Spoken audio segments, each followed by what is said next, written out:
मिलानी ambulance शवको trolley रे बोहिले परिवार लोक पुरी जिला गोप ब्लॉक अंचल आसी एभली सांघातिक अभियोग गोप सन्निकट मेडिकल पछपटे थिबा तलसाही ग्रामर पूर्णचंद्र भोई शौच होगाकू जाइथिबा बेले पाइखाना पड़ जाइथिले। तुरंत परिवार लोके तांकू गोप गोष्ठी स्वास्थ्य केन्द्र को आनिथिले। सेठारे चिकित्सा करिबा परे डाक्तर तांकू मृत घोषणा करथिले। परे परिवार लोके सबकू घर को नेबा पई आंबुलांस साहाय्य मागिथिले, किंतु डाक्तर तांकू मेडिकल ले गाड़ीर सुविधा नाही बोली मना करि दैथिले। परे परिवार लोके ट्रली रे बोही सबकू घर को नैथिबार दृश्य देखिबाकू मिलिछि। एबडे अभियोग को भीतिहीन कहिसंती स्वास्थ्य केन्द्र कर्तृपक्ष। जदिओ मेडिकल ले शव बुहा पई सेवा नाही तथापि आमे अन्य व्यवस्था करिथांतु, किंतु से आमकू न जणे शव नै जाइछंती बोली स्वास्थ्य केन्द्रर कर्तृपक्ष एवं डाक्तर कहिसंती।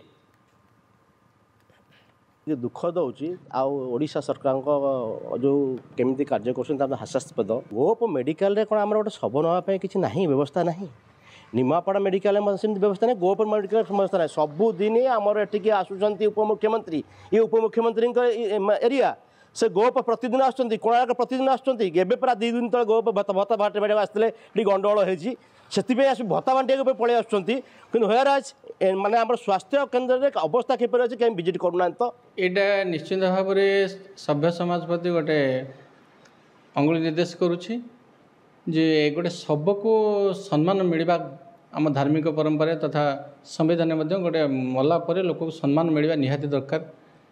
आज जड़े आर्थिक दृष्टि दुर्बल श्रेणी लोकटे मरीगला परिवार सेमती स्वच्छ अवस्था नाला सम्मान सहित ना जहाँ बाध्य कि साधारण भाव ट्रली रे नौकरी आमे चाहिए जी प्रशासनिक उदासीनता दायी